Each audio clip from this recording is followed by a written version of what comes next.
Anyway, aside from the quests and killing monsters, you can get experience for discovering new places because of the way that the map system in it works. And then it just feels like a special ed class, because you're walking down this path, you get to a place you've never been before, all of a sudden the game goes, doo-dee-doo! You discovered the Forest of Elwyn! Here's 85 experience points. Or you walk down the path and you see this big castle, and the game goes, doo-dee-doo! You discovered Stormwind! Here's 110 experience points. Or one time I just got lost and I was wandering through the woods, just like digging around. And I walk up to the back of this farm, and it goes, doo-doo! You discovered this stone bridge farm vineyard thing. Here's like 150 experience points. And I leveled up from that. That's the funny part. But, yeah, the game just tries to throw you experience in the most ridiculous ways it can possibly find. Or at least that's what I think. Your opinions are going to differ. I should have said this at the beginning of the video. My opinions on World of Warcraft are generally, if you're WoW inclined, going to seem pretty unfair. But this is just from my experience with MMOs and MMORPGs in general. Which, by the way, I've been playing MMO games since, yeah, I've been playing it for about 10 years now. So, take from that what you will. And, when you do level, this is another thing that works different from EverQuest. I've noticed that in World of Warcraft, oddly enough, it's a fantasy MMORPG, but very much like real life, everything in the game is dictated by money. Not just purchasing items, leveling works with money. You level up, you go back to your trainer to learn different skills,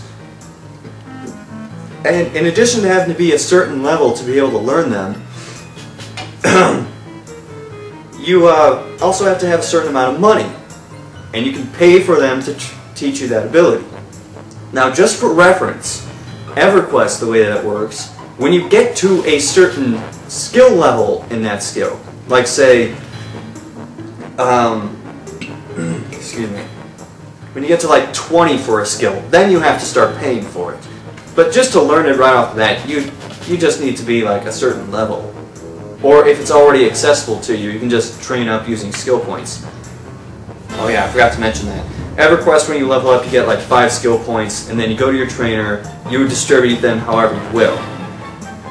And that comes in handy for certain things, especially because skills progress in EverQuest slower than World of Warcraft. I have never seen skills progress so fast as when I played in World of Warcraft. It was ridiculous, because you have caps for how high you can get in certain skills, but it was to the point where almost every time I was attacking, I was gaining skill in something. At one point, I stabbed a person. I got better at daggers. I stabbed them again. I got better at offense. I defended an attack. I got better at defense. I stabbed them again. I got better at piercing, or daggers, or whatever it's called. The same thing happened with trade skills too, which I'm going to talk about trade skills / professions, however you want to talk about them later. I would do one practice with the trade skill, it would go up. And every time I did the trade skill, the skill would go up. Up until I was at like 75 or something really high like that. And the funny thing is, I had actually gone a long time with my rogue without using throwing daggers. And by the way, throwing daggers in this game, you only need one, and they apparently become an infinite supply. Arrows don't work the same way. I don't know why. Anyway, I was at like level 12, and I hadn't used the throwing daggers yet. Which gives you an idea of how I completely lost my train of thought. Which gives you an idea of how much you really need to use those leveling up. So I started using them, And every single time I threw a throwing dagger, my skill went up. Up every time, up until the cap for that level.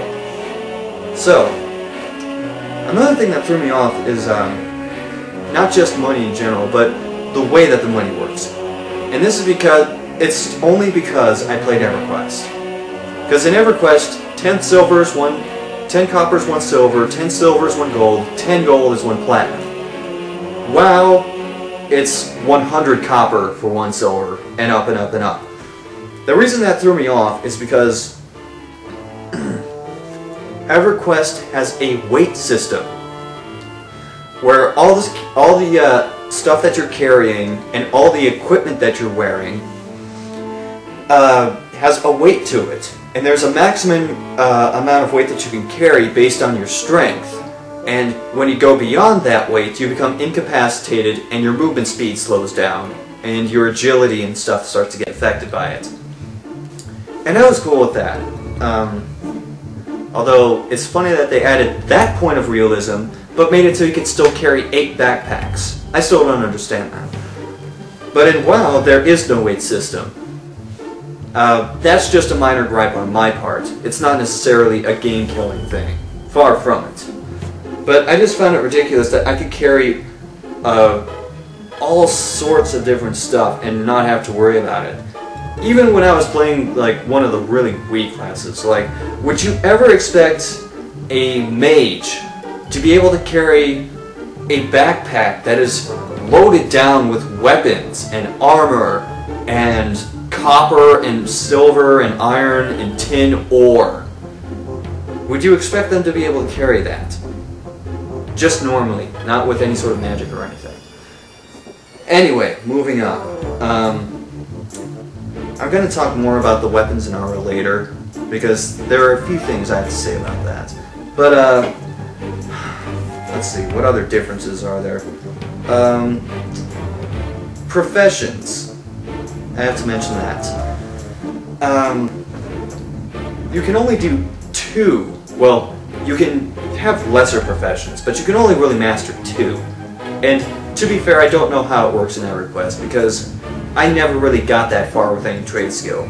I practiced in every single one of them that I could with my characters, and I never really mastered any of them, so I can't fairly comment on that. But I do know they have alternate advancements that allow you to master them. I just don't remember how many there were. One thing that I really noticed was different was the way that the enemies work in this game. Particularly just out in the open, like in a forest or in the plains or desert, whatever. EverQuest, the enemies really tend to wander around, and you would expect them to. At one point, you can just basically try following an animal, and it'll wander almost all the way across the map.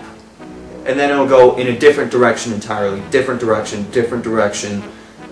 and what have you. But,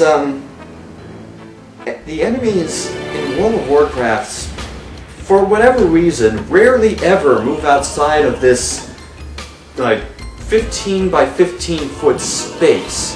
They just, it's like they're in some sort of invisible fence. They're like, just imagine my hand as that space. They'll just go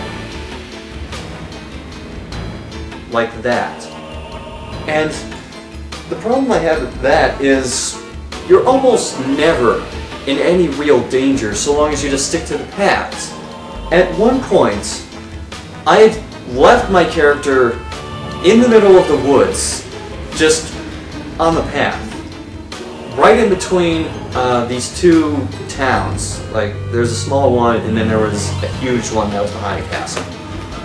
Just sitting in the middle of them, no guards or anything. Nobody else was online to kill anything. And I went AFK for like 20-25 minutes. And I came back and my character was fine. No enemies had ever come near my character. And in fact, in wandering along the paths, I only got attacked by enemies twice the entire time that I was playing. because they rarely ever come close enough to the paths to do anything.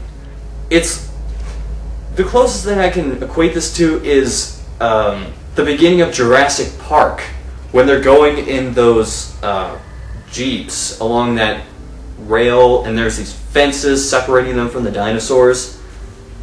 It's kind of felt like that most of the time. But and I have to mention that most of the enemies that you'll run into in the woods will try to kill you on sight. So it's not like the less aggressive animals were passing me by and not doing anything.